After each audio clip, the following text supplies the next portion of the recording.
एक गांव में दो दोस्त रहते थे। एक का नाम मोहन और दूसरे का नाम सोहन था। दोनों में बहुत ही गहरी मित्रता थी। मोहन बहुत ही धार्मिक व्यक्ति था।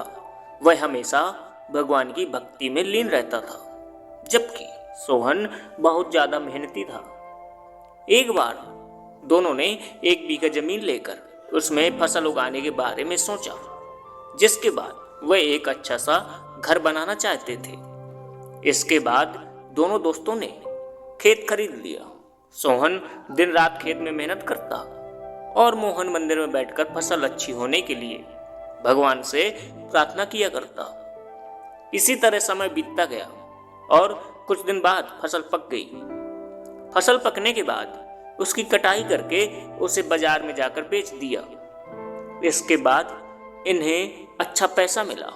इस पर सोहन ने कहा कि इसमें से मेरा ज्यादा हिस्सा है, क्योंकि मैंने दिन रात एक करके खेत को खाद पानी देकर फसल उगाई है। लेकिन यह बात सुनकर मोहन गुस्सा हो जाता है और कहने लगता है कि धन का ज्यादा हिस्सा मुझे मिलना चाहिए, क्योंकि मैंने अपने खेत में अच्छी फसल होने के लिए भगवान से प्रार्थना की है, और जब तक भगवान की मर्जी न हो तब तक कोई भी कुछ अच्छा नहीं कर सकता है। दोनों इसी बात को लेकर लड़ने लगे। गांव के मुखिया ने सारी बात सुनने के बाद फैसला किया, क्योंकि यह बात गांव के मुखिया तक पहुंच चुकी थी। मुखिया ने दोनों दोस्तों को चावलों की एक बोरी दी, जिसमें चावलों के बीच छोटे छोटे कंकड़ मिले हुए थे। मुखिया ने कहा, इस चावलों की बोरी को घर ले जाओ और इसमें से सुबह तक चावल और कंकड़ अलग अलग करके ले आओ। फिर से सुबह फैसला करूंगा कि फसल का ज्यादा धन किसको मिलना चाहिए। दोनों अपनी अपनी चावलों की बोरी लेकर घर चले गए। सोहन अपने चावलों की बोरी को खोलकर उसमें से कंकड़ अलग करने लगा। मोहन अपनी चावल की बोरी को मंदिर ले जाकर भगवान से चावलों से कंकड़ को अलग करने के लिए प्रार्थना करने लगा। बोला कि हे भगवान, मेरे चावलों से कंकड़ अलग कर दो। दोनों अगली सुबह मुखिया के पास पहुंचे। सोहन ने तो पूरी रात जागकर चावलों में से एक एक कंकड़ बीनकर अलग कर दिए थे। इस पर मुखिया बहुत खुश हुआ और मोहन ने अपनी बोरी मंदिर से ले जाकर ऐसी की ऐसी मुखिया के सामने रख दी और मुखिया से बोला, आप बोरी को खोलकर देख लीजिए।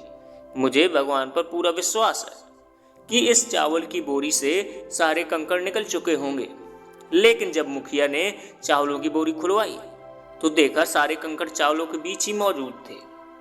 मुखिया ने मोहन को समझाते हुए कहा कि भगवान भी हमारी मदद जब ही करते हैं जब हम अपनी तरफ से मेहनत करते हैं। यह बात समझाते हुए मुखिया ने फसल का ज्यादा धन सोहन को दे दिया। इसके बाद से मोहन भी सोहन के साथ खेत में मन लगाकर मेहनत करने लगा। इस बार इनके खेत में और भी ज्यादा अच्छी फसल हुई। यह कहानी हमें सिखाती है कि हमें कभी भी पूरी तरह भगवान के भरोसे नहीं बैठना चाहिए, क्योंकि भगवान भी हमारी सहायता तभी करते हैं जब हम अपनी तरफ से मेहनत करते हैं। दोस्तों, अगर ये कहानी आपको अच्छी लगी है और इस कहानी से आपको कुछ सीखने को मिलता है तो प्लीज़ चैनल को सब्सक्राइब और वीडियो को लाइक ज़रूर कर दें। आखिर तक बने रहने के लिए बहुत बहुत धन्यवाद।